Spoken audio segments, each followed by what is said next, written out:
Hello friends, ఎలా ఉన్నారు?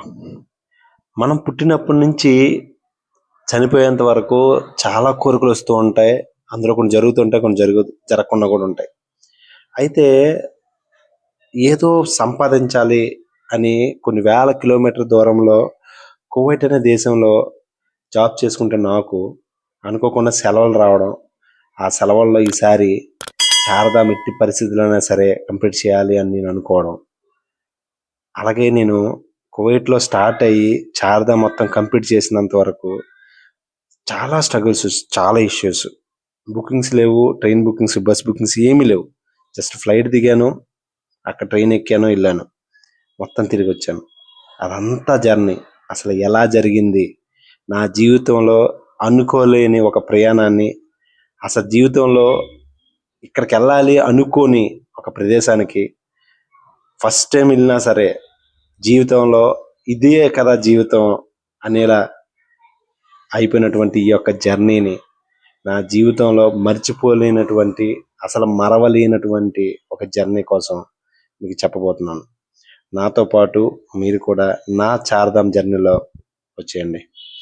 అయితే కువైట్ నుంచి ఫస్ట్గా నేను హరిద్వార్ చేరుకుని, హరిద్వార్ నుంచి యాక్చువల్గా నాకు బుకింగ్స్ లేకపోవడం వల్ల హరిద్వార్ నుంచి అక్కడ ఉన్న కాంప్లెక్స్లో అందరినీ అడిగితే ఇక్కడ నుంచి యమునోత్రి వెళ్ళాలంటే వెళ్ళాలని కనుక్కుంటే అక్కడ ఒక బస్సు ఒక జంక్షన్ వరకు వెళ్తుందని కనుక్కొని ఆ బస్సు ఎక్కడం జరిగింది. ఆ బస్సు హరిద్వార్ నుంచి ఆ యొక్క వేరే ఒక జంక్షన్కి వెళ్ళి దారాసు జంక్షన్ అక్కడ వరకు వెళ్ళి అక్కడి నుంచి ట్యాక్సీలు దొరికాయి. అక్కడ ఒక ట్యాక్సీ పట్టుకొని యమునోత్రి దర్శనం కోసం జానకి చట్టి వరకు కొన్ని గంటల జర్నీలో, కొన్ని వందల కిలోమీటర్లు, 120 కిలోమీటర్లు హరిద్వార్ నుంచి జానకి చెట్టు వరకు. కానీ ఈ యొక్క జర్నీ మాత్రం దగ్గర దగ్గర 14 గంటల నుంచి 15 గంటలు పట్టింది. ఎప్పుడు చూడనటువంటి ప్రకృతి అందాలు, భయానకరమైనటువంటి రోడ్లు, అసలు ఇక్కడి నుంచి మరొక కిలోమీటర్లో అసలు రోడ్డు ఉంటుందా లేదా రాయిలో రప్పలేవో పడి మూసుకుపోయిందా అనే ఒక క్వశ్చన్. డ్రైవర్కి మాత్రం ఆల్రెడీ రోడ్డు తెలుసు కాబట్టి చాలా స్పీడ్గా తనకున్న నాలెడ్జ్తో వెళ్తూ ఉంటాడు. కానీ లోపల వెహికల్స్లో ఉన్నటువంటి ప్యాసింజర్స్ మాత్రం ఎప్పుడు రాని లొకేషన్లో అసలు ఇంత భయానకంగా ఏంట్రా బాబు అనుకున్న మనకి, అలాగే పక్కనే క్రాస్ అవుతూ ఉంటుంటే ప్రతి సెకండ్కి, కిలోమీటర్కి, 100 కిలోమీటర్లకి, 10 కిలోమీటర్లకి మన కళ్ళు బయలు కమ్మేటటువంటి ఆ యొక్క ప్రకృతి అందాలు అసలు మనం ఇది వర్ణాతీతంగా ఉంటుందని చెప్పుకోవచ్చు.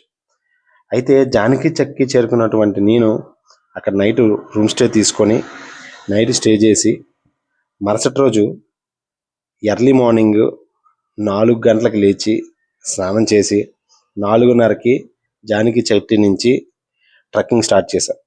జానకి చట్టి నుంచి అరౌండ్ 6 కిలోమీటర్స్ వంపులు ఉన్నటువంటి కొండను ఎక్కుతూ మనం టెంపుల్ దర్శనానికి వెళ్ళాల్సి ఉంటుంది.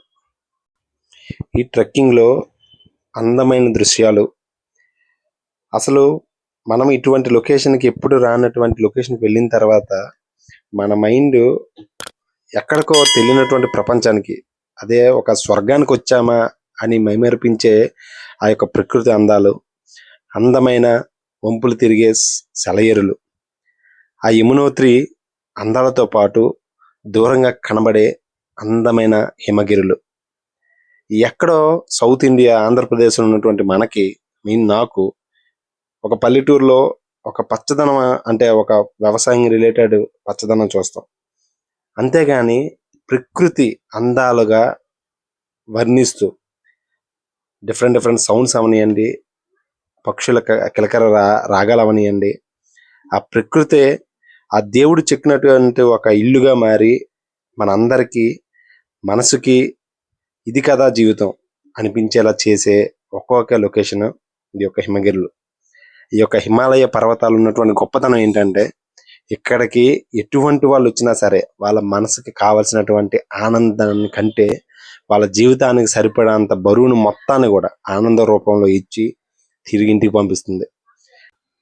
కింద జానకి చెట్టు నుంచి పైకి ఎక్కుతున్న కొద్దీ ఇంకెంత దూరం రా అని మన బాడీ అడుగుతుంటది. చాలే కష్టపడ్డావు, ఏదో గుర్రం ఎక్కే, లేకపోతే పల్లకి ఎక్కే, లేకపోతే అక్కడ ఏదో ఒకరు ఆల్రెడీ డబ్బులు ఇస్తే అయిపోతుంది కదా అని మన మైండ్ మనకు చెప్తూనే ఉంటది. కానీ ఎక్కితే వచ్చే కిక్కి కంటే మనము నడుచుకొని ఆ ప్రకృతి అందాలు చూస్తూ జీవితంలో చాలా స్ట్రగుల్స్ పడ్డాం కదా, ఆ మహాదేవిని చూసి ఆ స్ట్రగుల్స్ అన్ని పోతాయి అనుకునే స్థాయికి మన హార్ట్ మన మైండ్ని కంట్రోల్ చేస్తూ ఉంటుంది.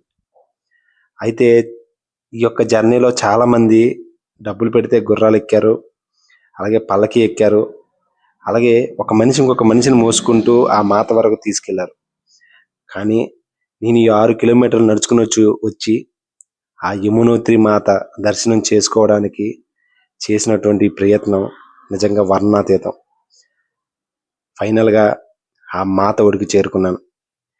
ఆ యమునోత్రి పుట్టినటువంటి ఆ యొక్క ఆరిజిన్ ఆ కొండైనటువంటి హిమాలయ పర్వతాలకు చేరుకుని అందులో ఆ యొక్క యమునోత్రిలో స్నానం చేసి ఆ యొక్క వాటర్ని పట్టి అక్కడ చాలామంది అంత చలిలో కూడా, అంత మంచుగట్టే చలిలో కూడా వేడి వాటర్ ఉండి ఉష్ణపాతంగా ఉండే ఒక కొలను, ఆ కొలంలో ఎప్పుడు కూడా వేడి వాటర్ అంటే హాట్ వాటర్ ప్రొడ్యూస్ అవుతూనే ఉంది.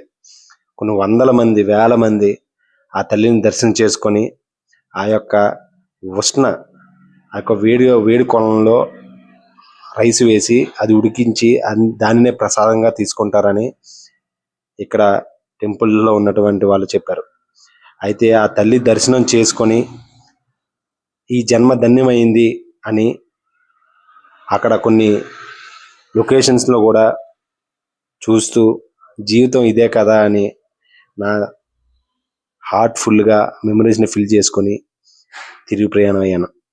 తిరుగు ప్రయాణంలో కూడా ఆ యొక్క అందమైన యమునోత్రి లొకేషన్స్ని చూస్తూ ఎంతో హ్యాపీగా ఒక ధామ్ని కంప్లీట్ చేశాను. ఇంకా 3 ధాములు ఉన్నాయి అని కౌంట్ చేసుకుంటూ చీర్ఫుల్గా అప్పుడప్పుడు వెనక్కి తిరిగి ఆ యొక్క హిమపాతాలు చూసుకుంటూ కిందకి దిగాను. కిందకి దిగ్గానే ఒక పెద్ద వర్షం తగ్గగానే నైటు ఉత్తరకాశీకి బస్సు ఉందని తెలుసుకొని వెంటనే దాన్ని క్యాచ్ చేసి ఉత్తరకాశీకి పయనమయ్యాను. ఇది నా ఈ ప్రయాణంలో మీరు కూడా నాతో తోడుగా వస్తారని కోరుకుంటూ థ్యాంక్ యూ సో మచ్.